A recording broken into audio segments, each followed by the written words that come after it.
വഖഫ് സംരക്ഷണ സമ്മേളനം നടത്തി.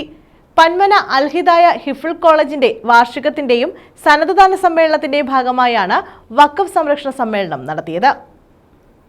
പന്മന പുത്തൻചന്ത അൽഹിദായ ഹിഫ്ൾ കോളേജിന്റെ 13ാം വാർഷികവും സന്നദ്ധദാന സമ്മേളനത്തിന്റെ ഭാഗമായാണ് വഖഫ് സംരക്ഷണ സമ്മേളനം നടന്നത്.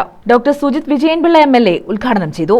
ഭൂരിപക്ഷ സമുദായത്തും ന്യൂനപക്ഷ സമുദായത്തിനെയും തമ്മിൽ വിഘടിപ്പിക്കുവാനും അകറ്റി നിർത്തുവാനും സംശയത്തോടെ കാണുവാനും ഒക്കെ ഇത് നമ്മുടെ രാജ്യം വിഘടിച്ചതിന്റെ കാലഘട്ടത്തിൽ ശരിക്കും പറഞ്ഞു കഴിഞ്ഞാൽ ഓർത്ത് നോക്കിക്കഴിഞ്ഞാൽ ഈ 77 വർഷത്തിനിടയിൽ ഇന്ത്യ ആണെങ്കിലും പാകിസ്ഥാൻ ആയാലും പിന്നീടുള്ള ബംഗ്ലാദേശ് ആണെങ്കിലും എന്തുകൊണ്ടും നമ്മുടെ രാജ്യം അല്ലെങ്കിൽ ഈ രാജ്യങ്ങൾ ഈ സൗത്ത് ഏഷ്യൻ രാജ്യങ്ങളൊക്കെ മറ്റ് രാജ്യങ്ങളെ പോലെ വളരെ മുന്നോട്ട് പശ്ചാത്തല സൗകര്യത്തിന്റെ കാര്യത്തിൽ വിദ്യാഭ്യാസത്തിന്റെ കാര്യത്തിൽ മുന്നോട്ട് പോയിട്ടില്ല, അതുപോലെ മെച്ചപ്പെടാൻ സാധിച്ചിട്ടില്ല എന്ന് ഒന്ന് ഓർത്ത് നോക്കിക്കഴിഞ്ഞാൽ നമ്മുടെ രാജ്യത്തിന്റെ ഈ രാജ്യങ്ങളുടെ എല്ലാം തന്നെ ബഡ്ജറ്റിൽ മുഖ്യ പങ്ക് വഹിക്കുന്ന എന്തിനു വേണ്ടിയിട്ടാണെന്നുള്ളത് നാം തിരിച്ചറിയണം. നമ്മുടെ രാജ്യത്തിന്റെ 77 വർഷത്തെ ചരിത്രം എടുത്ത് നോക്കിയാൽ ഒരു 45 മുതൽ 55% വരെയും നമ്മുടെ വരവിന്റെ ചിലവ് വരുമ്പോൾ അത് ആയുധം വാങ്ങാനാണ് ഉപയോഗിക്കുന്നത്, മിലിറ്ററിയുടെ ആവശ്യത്തിന് വേണ്ടിയിട്ടാണ് ഉപയോഗിക്കുന്നത്. ഇത് തന്നെയാണ് പാകിസ്ഥാന്റെ അവസ്ഥ, ഇത് തന്നെയാണ് ബംഗ്ലാദേശിന്റെ. എന്നും ഈ രാജ്യങ്ങൾ തമ്മിൽ അങ്ങോട്ടും ഇങ്ങോട്ടും പരസ്പരം പോരാടിക്കൊണ്ട് നിൽക്കണം, അല്ലെങ്കിൽ സംശയിച്ച് അങ്ങോട്ടും ഇങ്ങോട്ടും നിൽക്കണം. നാളെ